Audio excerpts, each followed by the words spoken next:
Hi friend, welcome back to our channel village gossip kitchen. 30 days live weight loss challenge ஆரம்பிச்சிருந்தேன். Diet நல்லா தான் ஒரு 10 நாள் நல்லா போயிட்டு இருந்துச்சு. 1.5 கிலோ மேலே வெயிட் லாஸ் பண்ணியிருந்தேன். சூப்பராக போயிட்டு இருந்துச்சு. திடீர்னு நிறைய பிரச்சனை, ஒன்று மாற்றி ஒன்று நம்மளால் பேலன்ஸ் பண்ணி நிற்கவே முடியாத அளவுக்கு சில பிரச்சனைகள் வரும் இல்லையா, அந்த மாதிரி வந்துட்டுருக்கு. இன்றைக்கி வெயிட்டு பார்த்திங்கன்னா 76.200. இப்போ வரைக்கும் டயட்டில் தான் போயிட்டுருந்தேன். இப்போ என்ன ஆகிடுச்சுன்னா, திடீர்னு மாமியாருக்கு ரொம்ப முடியலை. என்ன ஆச்சுன்னா, அவங்களுக்கு நான் வீடியோவில் சரியாக சொல்லலை. அன்றைக்கி நைட்டு நல்லா தான் தூங்க போனாங்க. விடிய காலையில் உடம்பு முடியலை அப்படின்ட்டு கூப்பிட்டு சொல்லியிருந்தாங்க. போய் பார்த்தப்போ அவங்களால எழும்ப முடியலை. பயங்கரமாக காய்ச்சலாக இருந்துச்சு. நம்ம ஹாஸ்பிட்டல் கூப்பிட்டு போய் செக்கப் பண்ணதுக்கப்புறமா மூளையில் இரத்த கசிவுன்னு சொன்னாங்க. அதுக்கப்புறம் என்ன ஆயிடுச்சுன்னா, ஒரு பக்கம் உடம்பு அவங்களால எடுக்க முடியலை, அதாவது மரவிச்ச மாதிரி, உணர்வு இல்லாத மாதிரி இருக்குது அப்படின்னு சொன்னாங்க. ஸ்கேனில் தான் நாங்கள் கண்டுபிடிச்சோம், எம்ஆர்ஐயில் கண்டுபிடிச்சோம் அவங்களுக்கு மூளையில் இரத்த கசிவு இருக்குது அப்படின்ட்டு. அதுக்கான ப்ராப்பர் ட்ரீட்மெண்ட் ஐசியூவில் அட்மிட் பண்ணியெல்லாம் ட்ரீட்மெண்ட் கொடுத்தோம். ட்ரீட்மெண்ட்லாம் கொஞ்சம் இம்ப்ரூவ்மெண்ட் இல்லை.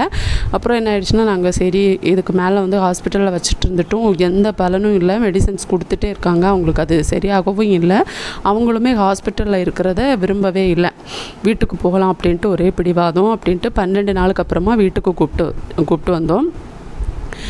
வீட்டுக்கு வந்ததுக்கப்புறம் இப்போவும் அவங்க நிலமை அதே மாதிரி தான் இருக்குது. இப்போதைக்கு என் கூட இருக்காங்க, கூட பார்க்குறதுக்கு எல்லோரும் இருக்கும்.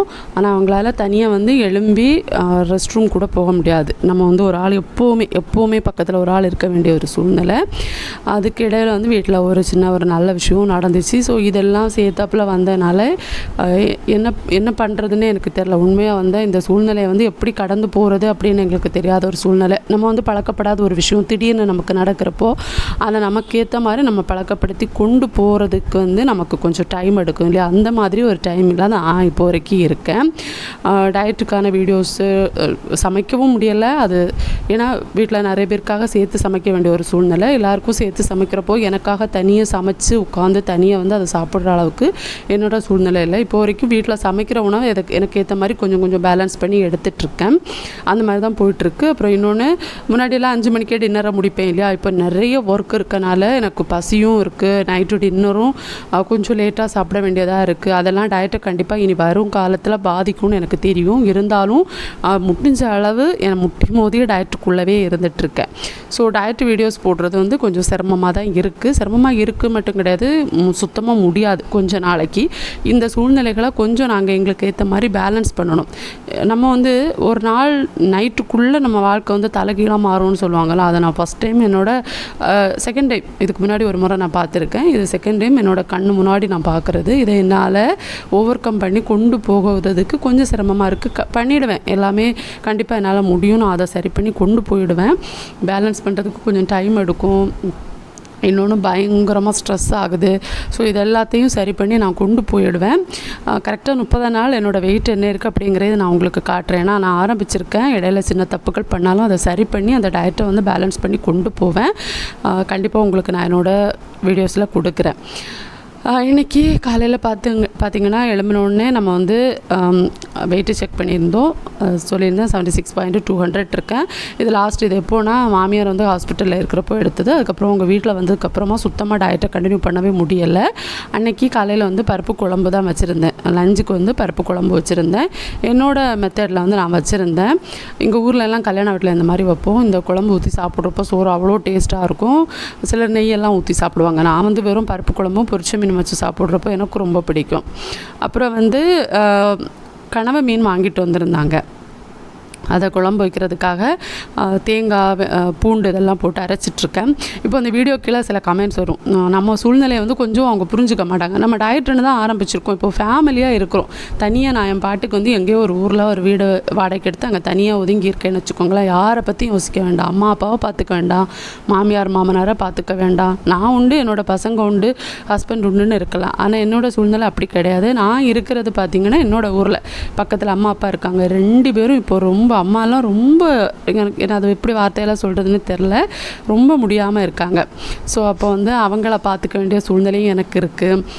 பாதி நாள் அவங்கள என் வீட்டில் கொண்டு விட்டு பார்த்துக்கிறேன், மற்ற நாள் வந்து போய் பார்த்துக்கிற மாதிரி முடிஞ்ச அளவு ட்ரை பண்ணுறோம். இந்த மாதிரி அதை பேலன்ஸ் பண்ணி கொண்டு போகிறதெல்லாம் நம்ம நினைக்கிற மாதிரி அவ்வளோ சாதாரணலாம் கிடையாது. யாரும் வேண்டாம் நான் மட்டும் இருப்பேன்னு இருந்தேன்னு வச்சுக்கோங்களேன், நான் இப்போது 30 days ஸ்டார்ட் பண்ணி ஆரம்பிச்சிருக்கேன்னா அதை முடிக்கலாம் அப்படிங்கிற அளவுக்கு இருக்கலாம். ஆனால் எல்லோரும் வயசாகிட்டாங்க, எல்லாருக்கும் நோய் வரும். அப்போ அவங்கள பார்த்துக்கிறது நம்மளோட கடமை. நம்ம வந்து நம்மளை பார்த்துக்கிற மாதிரி அவங்களையும் பார்த்துக்கணும் இல்லையா? இப்போ வந்து மாமியாருக்கும் உடம்பு முடியலை, நேரம் அம்மாவுக்கு மட்டும் உடம்பு முடியாமல் இருந்துச்சு, இப்போ மாமியாருக்கும் உடம்பு முடியலை. மீன் வந்து சின்ன பொண்ணு தான் சுத்தம் பண்ணி கொடுத்துட்டு இருந்தா, அவள் மீனெல்லாம் ஓரளவு சுத்தம் பண்ண படிச்சுட்டாங்க. 2 பிள்ளைங்களும் சுத்தம் பண்ண ஆரம்பிச்சிட்டாங்க.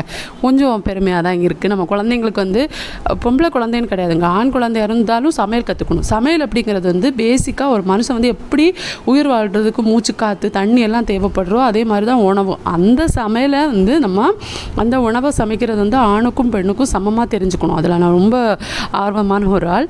ஸோ என் ஹஸ்பண்டும் மீனெல்லாம் சுத்தம் பண்ணி கொடுப்பாங்க, சமையலெல்லாம் பண்ணுவாங்க, என் குழந்தைங்களும் பண்ணுவாங்க, நானும் பண்ணுவேன், எல்லாரும் பண்ணுவோம். இப்போ குழந்தைங்க மீன் சுத்தம் பண்ண ஆரம்பிச்சிருக்காங்க, சமையல் ஓரளவு பண்ண ஆரம்பிச்சிருக்காங்க. கொஞ்சம் ஹெல்ப்பாக இருக்குன்னு வச்சுக்கோங்களேன். நமக்கு யாரும் இல்லாதப்போ அவங்க ஹெல்ப் பண்ணுவாங்க. இப்போ பார்த்திங்கன்னா நம்ம வந்து இந்த மாதிரி சூழ்நிலையில் எனக்கு எப்போவும் தோணும், அம்மா மாமியார்லாம் கொஞ்சம் ஆரோக்கியமாக இருந்திருந்தாங்கன்னா நமக்கு ஹெல்ப் பண்ணியிருப்பாங்க அப்படின்னு.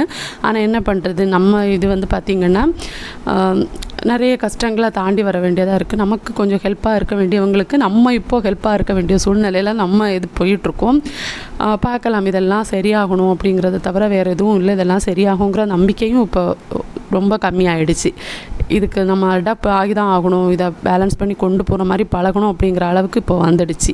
பார்க்கலாம், எத்துவாக இருந்தாலும் ஒரு கை பார்க்கலாம் அப்படிங்கிற நம்பிக்கை மட்டும் எப்போவுமே குறைஞ்சது கிடையாது. பிஸ்னஸ் இருக்குது, அதை பார்த்துக்கணும், யூடியூப்பையும் விடக்கூடாதுன்னு நினைக்கிறேன். எல்லாத்தையும் பேலன்ஸ் பண்ணி கொண்டு போகிற அளவுக்கு எனக்கு கொஞ்சம் தைரியம் மட்டும் கிடச்சிச்சின்னா மட்டும் போதும். இப்போ வந்து கனவை மீன் குழம்பு வைக்கிறதுக்காக மண்சட்டி அடுப்பில் வச்சுருந்தேன். அதில் வந்து கொஞ்சம் தேங்காய் சேர்த்துட்டு எண்ணெயில் வந்து கடுகு கருவேப்பிலை தாளிச்சிட்டு பச்சை மிளகாய் கட் பண்ணி போட்டு அதையும் கொஞ்சம் வதக்கிட்டு நம்ம வெங்காயம் தக்காளி இதெல்லாம் நம்ம ஃபஸ்ட்டு நல்லா வதக்கிக்கலாம். இப்போ கறிவேப்பிலை போடுறேன்.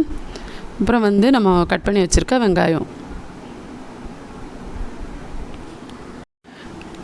நல்லா வதங்கிடுச்சு பாருங்கள். வச்சுட்டு வெளியே ஏதோ வேலையாக நின்று வெங்காயம் கொஞ்சம் நல்லாவே வதங்கிடுச்சு, அந்த மாதிரி ஆயிடுச்சு. அப்புறம் வந்து கட் பண்ணி வச்சுருக்க தக்காளியை சேர்த்துக்கிறேன். தக்காளி சேர்த்துக்கிறப்போ கூடவே நம்ம மீனையும் போட்டு வதக்கலாம், இல்லைன்னா தக்காளியை நல்லா வதக்கிட்டு அதுக்கப்புறமா மீன் போடலாம். இப்போ நான் பார்த்திங்கன்னா மசாலாலாம் சேர்த்துக்கிறேன்.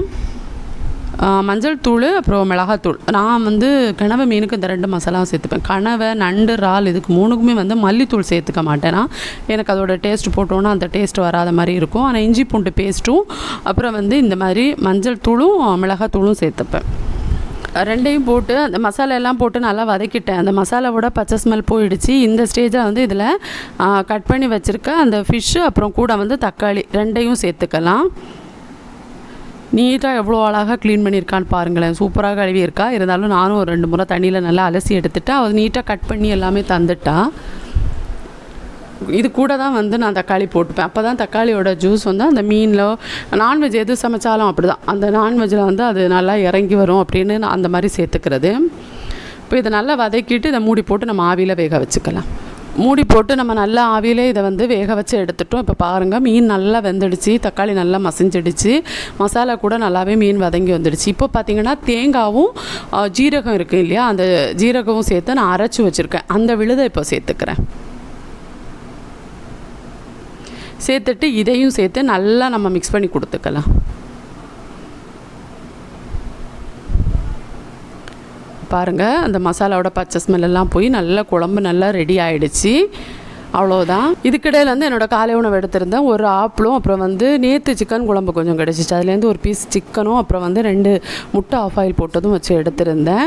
இப்போ நம்மளோட குழம்பு ரெடி ஆகிடுச்சு. சோறு, பருப்பு குழம்பு, 2 முட்டை ஆம்லேட் போட்டுட்டு கூட வந்து கனவை மீனும் வச்சு சூப்பராக திருப்தியாக சாப்பிட்ருந்தேன். அப்புறம் மணத்தக்காளி கீரை, அதை வந்து எனக்கு வயிறு வலி இருக்கும், எனக்கு அல்சர் இருக்குது, அதுக்கு வந்து இதை தண்ணி காய்ச்சி நம்ம வடித்து வச்சு குடித்தோன்னா நல்லாயிருக்கும், அதனால் அதுவும் செஞ்சு குடிச்சிருந்தேன்.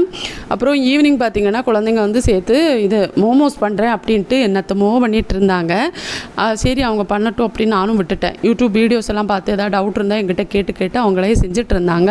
2 பேரும் செய்கிறப்போ நான் தொந்தரவு பண்ணலை. அவங்க விருப்பம், சமையல் குழந்தைங்க கற்றுக்கட்டுமே, அவங்களுக்கு பிடிச்ச மாதிரி பண்ணட்டும் அப்படின்ட்டு நானுமே விட்டேன். மோமோஸ் செய்கிறேன் அப்படின்ட்டு கையில் வச்சு அதை என்னென்னமோ பண்ணிகிட்டு இருந்தாங்க. ஆனால் மோமோஸ் நல்லா தான் இருந்துச்சு. நான் நைட்டு டின்னருக்கு வந்து இதில் ஒரு 2 பீஸ் ஒரு 5 மணியோட சாப்பிட்டு முடிச்சிருந்தேன். இன்றைக்கி கொஞ்சம் சாப்பாடு எல்லாமே கொஞ்சம் ஹெவியாக தான் இருந்துச்சு. சரி பரவாயில்ல, நம்ம வந்து சாப்பிட்லாம் அப்படின்ட்டு நான் சாப்பிட்டுருந்தேன். குழந்தைங்க செஞ்சுருந்தாங்க, சும்மா நம்ம டேஸ்ட்டாவது பார்க்கணும் இல்லையா அப்படின்ட்டு 2 பீஸ் தான் சாப்பிட்ருந்தேன். லஞ்சு கொஞ்சம் ரைஸ் எக்ஸ்ட்ராவாக இன்றைக்கி எடுத்துருந்தேன், கொஞ்சம் அதிகம் இல்லையா, அதனால் மற்ற நேரம் அதுக்கேற்ற மாதிரி பேலன்ஸ் பண்ணி சாப்பிட வேண்டியது. பட் நைட்டு டின்னருக்கு வந்து குழந்தைங்க ஆசைப்பட்டு செஞ்சாங்க, ரொம்ப விருப்பப்பட்டு பண்ணுறாங்க. நம்ம வந்து அவங்கள டிமோட்டிவேட் பண்ண வேண்டாம் அப்படின்ட்டு, நம்ம டயட்டை காரணம் காட்டி அவங்கள டிமோட்டிவேட் பண்ண வேண்டாம் அப்படின்ட்டு இதில் வந்து ஒரு 2 பீஸ் எடுத்து சாப்பிட்ருந்தேன். ஸோ இப்படி தான் இது மோமோஸ் செய்கிறதுக்கு பதிலாக அது கொழுக்கட்டை மாதிரி என்னமோ பண்ணிகிட்டு இருந்தாங்க. ஃபஸ்ட்டு கோதுமை மாவில் அதுக்கான பேஸ் ரெடி பண்ணியிருக்காங்க. உள்ள ஸ்டஃப்பிங் வந்து எங்கிட்ட கேட்டாங்க, அந்த முட்டை தொக்கு மாதிரி பண்ணியிருந்தாங்க. முட்டை வச்சு தான் அதுக்கான மசாலா ரெடி பண்ணியிருந்தாங்க. இதுக்கு முன்னாடி நான் வந்து இது உங்களுக்கு ஷேர் பண்ணியிருக்கேன். நமக்கு டயட்டுக்கு ஏற்ற மாதிரி இதை செஞ்சு ஷேர் பண்ணியிருந்தேன். இது டயட்டுக்கு எடுத்துக்கலாம், பிரச்சனை கிடையாது. ஆனால் அந்த லஞ்சை வந்து அதுக்கேற்ற மாதிரி நம்ம பேலன்ஸ் பண்ணி சாப்பிட்டோம்னா இது டயட்டுக்கு எடுக்கலாம். ஆனால் இவங்க கையில் வச்சு அதை டிசைன்ஸ் பண்ணுறேன்னு தான் சொதப்பிட்டாங்க. மற்றபடி கரெக்டாக தான் பண்ணாங்க. இந்த ஸ்டீமர் ஒன்று நான் இப்போ புதுசாக வாங்கியிருக்கேன், அதில் வச்சு தான் ஸ்டீம் பண்ணி எடுத்திருந்தாங்க.